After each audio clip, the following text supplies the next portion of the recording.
Very good evening. Reports suggest South African teams' participation in the Rainbow Cup is in doubt. The doubts are said to be COVID-19 related. South African teams may have issues travelling to the United Kingdom, according to these reports.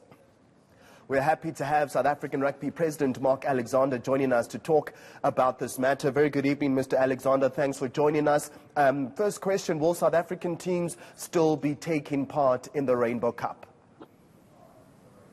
Yes, we hope to take part, but we're waiting on a decision by the UK government to give us permission to travel there.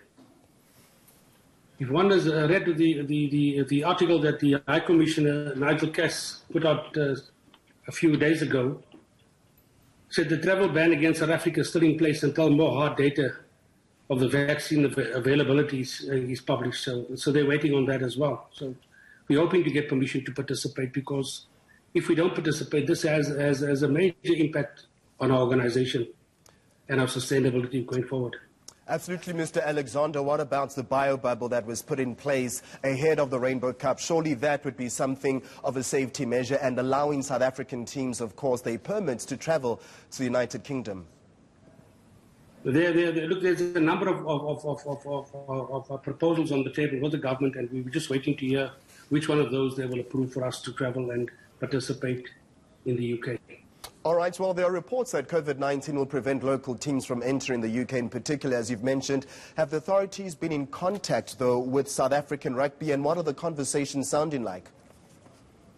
South African rugby and pro rugby has been in contact with the authorities, and they are busy negotiating, so that negotiations is still ongoing. We should know soon about the outcome.